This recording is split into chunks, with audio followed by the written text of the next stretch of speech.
Otep, bien-aimés frères et sœurs, vous connaîtrez la vérité et la vérité vous affranchira. Ça, c'est pas moi qui le dis, c'est la Bible qui le dit. Mais moi, je vous dis mieux.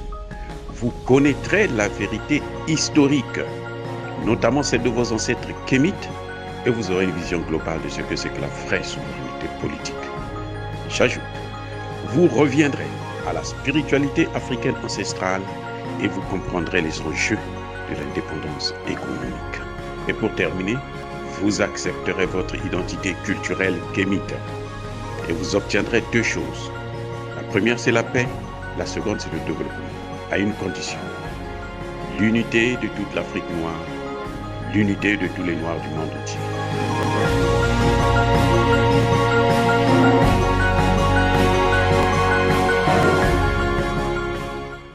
Otep à tous, bienvenue sur la chaîne des panafricanistes, par essence, par conviction et par excellence.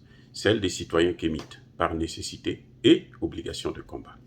Nous sommes une chaîne qui n'est guidée que par nos ancêtres et rien que par les ancêtres qui appartiennent à l'égrégore du monde noir. Par conséquent, nous ne croyons en aucun Dieu venu de l'étranger. Toutefois, cette vidéo n'est aucunement destinée à inciter ni à la haine ni à la violence, car nous menons un combat qui est d'abord et avant tout spirituel, ensuite il est politique, géopolitique et géostratégique contre l'impérialisme, le colonialisme, le néocolonialisme et l'endocoloniat. Sur la base du principe fondamental que nous avons hérité de nos ancêtres kémites, qui est celui de la Mahat, c'est-à-dire vérité et justice. Vous êtes donc en droit de connaître la vérité et nous avons l'obligation de vous dire la vérité, rien que la vérité, afin que justice soit rendue au continent africain. Ça, c'est notre modeste contribution dans cette noble lutte en faveur de la souveraineté, la dignité et l'unité africaine. Et c'est ça qu'on appelle exactement le panafricanisme. Alors, bien-aimés frères et sœurs, je veux vous faire écouter un audio où un député français parle. Il parle de l'action de la France en Afrique. Vous allez l'écouter et après, nous allons en parler ensemble. Je vous souhaite une bonne écoute. La présence militaire française en Afrique a perduré au-delà de la colonisation du fait de ces accords. La France est intervenue 60 fois dans 24 pays en 60 ans. Pour le plus grand bien des potentats africains et pour la préservation des ressources naturelles jugées indispensables à l'économie française. C'est ça, la France-Afrique.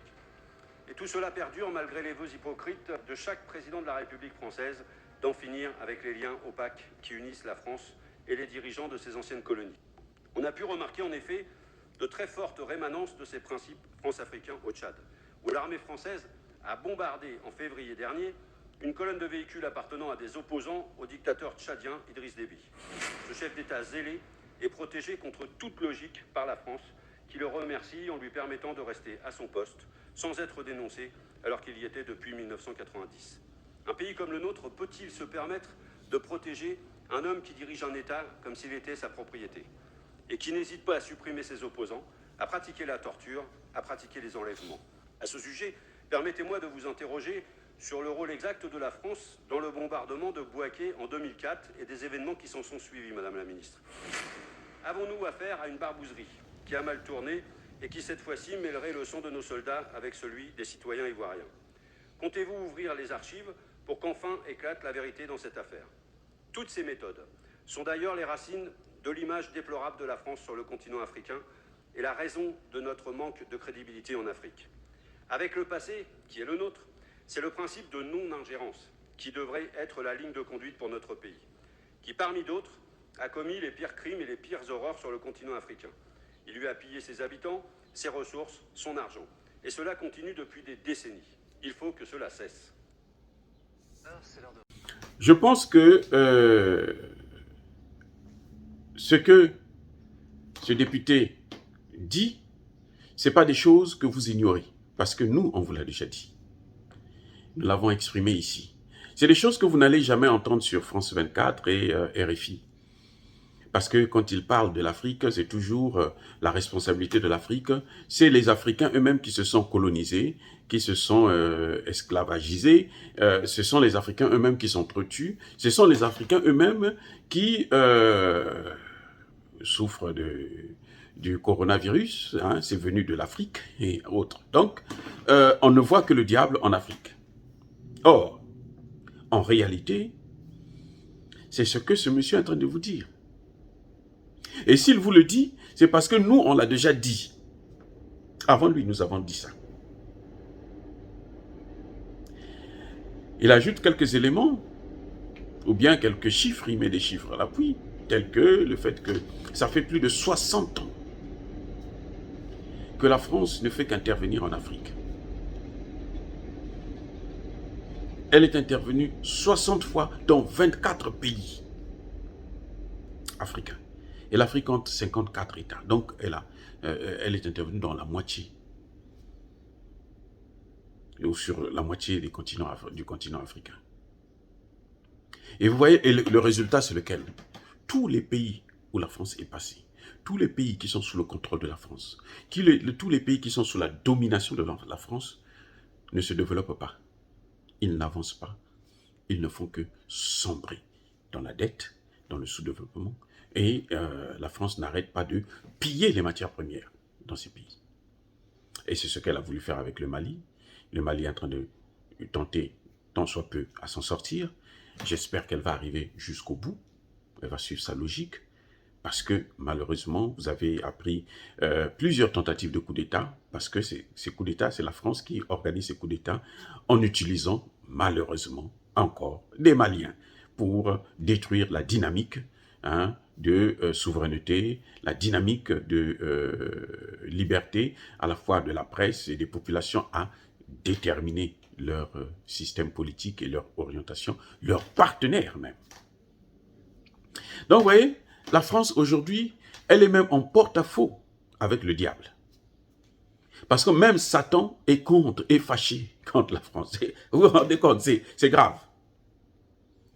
La Bible dit que Satan, c'est le maître du mensonge. C'est le roi du mensonge. C'est le fils du mensonge. C'est le mensonge en lui-même. Et la France, aujourd'hui, fait plus que le diable, plus que Satan. Donc, vous comprenez? Ça dit que Satan se dit, mais attendez, il n'a plus rien à faire. Puisque son rôle, c'est ça, c'est mentir, manipuler, détruire. Mais ce qu'il fait, ce qu'il doit faire, est déjà fait par la France. Ça pose un problème. Satan doit tuer. La France est arrivée jusqu'à tuer ses propres soldats à Bouaké pour se donner l'autorisation, le droit d'intervenir, détruire la flotte militaire ivoirienne. Eh oui, elle a tué 9 soldats. Ça, c'est au temps de Chirac. Et Sarkozy, il arrive, il demande, quand il lance l'assaut au palais présidentiel pour aller prendre Gbagbo, autour, tous les jeunes qui étaient là, on les a tous massacrés. Eh oui. Et que peut faire le diable? Donc, la France, aujourd'hui, est en conflit avec le diable. Elle a des problèmes avec Satan. Satan n'est pas content du tout du rôle de la France. C'est mieux qu'un député vous le dise. Mais vous savez, même quand il parle comme ça ne se rapporte pas sur TV5 Monde, ça ne se rapporte pas sur Canal+, ça ne se rapporte pas sur RFI et autres. Ça s'arrête en clos au niveau même de l'Assemblée. Il faut d'autres Africains qui rentrent dedans et tout. Dieu merci que maintenant avec les réseaux sociaux, ils prennent et puis ils balancent ça. Sinon, on n'allait pas avoir ces éléments de preuve. Mais je vous dis que la France, c'est l'empire du mensonge qui ne veut pas mourir. Qui ne veut pas mourir parce qu'elle s'accroche à la France-Afrique, elle s'accroche au franc CFA, elle s'accroche aux colonies. La France vit aux dépens de ses colonies. Et nous devrons renverser la tendance. C'est ce qu'on appelle la dialectique du maître et de l'esclave. Quand le jour où l'esclave comprend que mais le maître y vit à cause de moi, Le maître vit parce que moi, je vais travailler pour lui. Le maître vit parce que moi, je souffre, je fais couler la sueur de mon sang dans des champs. Parce que lui-même, il ne peut pas venir faire ça. Alors, les choses ont commencé à changer. Vous voyez? Et c'est ce que nous, Africains, nous devrons comprendre. Que, en fait, ce n'est pas nous qui sommes pauvres, comme on le dit. Parce que ça, ce sont les tendances économiques qui viennent de la Banque mondiale, du FMI et de la Banque de France et du gouvernement français, des intellectuels français, puisque eux, ils travaillent avec ces intellectuels, comme Bernard-Henri Lévy, comment on l'appelle, le boucher de la Libye, hein, ainsi que son maître Sarkozy, qui sont deux bouchers de la Libye. Nous devons comprendre que ce n'est pas nous qui dépendons de la France, c'est la France qui dépend de nous. Voyez-vous, donc, le diable aujourd'hui n'a plus du travail puisque la France fait tout le travail. La France a pris sa place. Avec certains alliés, bien sûr, ses alliés européens et américains, mais la France en tête. En tout cas, en ce qui concerne l'Afrique. Je vais prendre un exemple. L'Ukraine a besoin d'être sauvée. L'Ukraine a besoin des soldats. L'Ukraine a besoin des mercenaires. La France a 12 000 mercenaires sur le sol africain. Pourquoi elle ne prend pas ces mercenaires, elle les amène là-bas? Puisqu'en Afrique, on n'a pas de guerre. C'est elle qui nous fait la guerre. C'est elle qui est le terroriste. Il y a un problème. Voilà, bien-aimés frères et sœurs, je crois que maintenant, vous êtes de plus en plus convaincus. Vous devez comprendre que notre avenir ne dépend pas de la France. C'est l'avenir de la France qui dépend de nous. Mais c'est à notre détriment. Et que c'est à nous de prendre nos responsabilités. On le voit aujourd'hui, de plus en plus, la jeunesse est debout. Au Mali, au Burkina, au Niger, au Tchad. Malgré le fait qu'il y a une présence française bien installée là-bas, on voit que la jeunesse est en train de prendre ses responsabilités. Et ce mouvement doit prendre de l'ampleur sur l'ensemble du continent africain et notamment dans les pays francophones. Il faut se débarrasser du monstre qui est la France. Il faut le neutraliser. Il faut l'enlever chez nous à travers les bases militaires, à travers le franc CFA. Fin de citation. Si nous arrivons à le faire, c'est là seulement que nous parlerons du développement. Sans ça, le développement restera pour nous un leurre. Sans ça, même la démocratie. Parce qu'il n'y a pas de démocratie dans l'ingérence. Il n'y a pas de démocratie avec l'ingérence occidentale.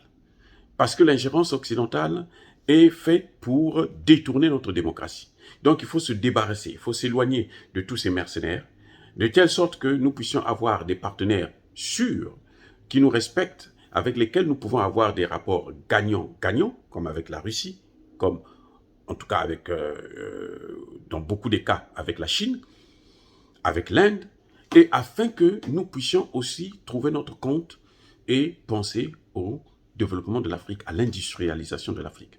On ne peut pas le faire avec le franc CFA, qui est une forme d'impôt que nous devons payer à la France, et même c'est plus qu'un impôt, puisque nous lui donnons 75% de nos réserves à la France, à travers des mécanismes du fait que c'est elle qui fabrique notre monnaie, du fait que c'est elle qui transporte notre monnaie, du fait qu'il faut payer des taxes, ainsi de suite. Donc au total, ce n'est pas 50%, c'est près de 75% que nous donnons à la France. Et on ne peut pas continuer comme ça. Il faut sortir de cette zone. C'est pour ça que vous avez vu, lorsque la Centrafrique décide de valider, d'utiliser le Bitcoin, qu'est-ce qui se passe? C'est la France en premier qui se lève à travers la Banque mondiale et le FMI et à travers un petit voyou de la BEAC, qui se dit gouverneur, ce gouvernaillant de la BEAC, qui décide donc de faire des injonctions au gouvernement centrafricain. Il a oublié même ce que c'est que la notion de souveraineté. C'est une imbécilité qu'on ne peut pas comprendre. Et voilà, je dis, et je le répète encore, l'Afrique doit se lever. La jeunesse doit prendre ses responsabilités. Nous faisons ce que nous devons faire. Nous avons pris nos responsabilités depuis très longtemps, depuis l'école, depuis l'université, que j'ai commencé à contester, à dire ce que je pense dans ces relations entre la France et l'Afrique. Voilà. Est-ce que dire ça, c'est inciter à la haine ou à la violence? Non. Nous sommes une force tranquille. Nous assumons nos propos. Ya ba kolerve, ya malembe. J'ai dit.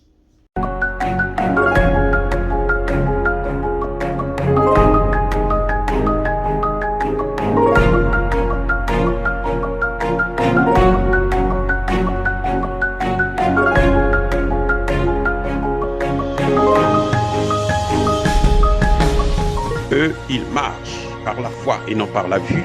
Mais moi, je vous conseille vivement de marcher par la connaissance scientifique et historique, notamment celle de nos ancêtres kémites, par les 5 sens et par l'intelligence.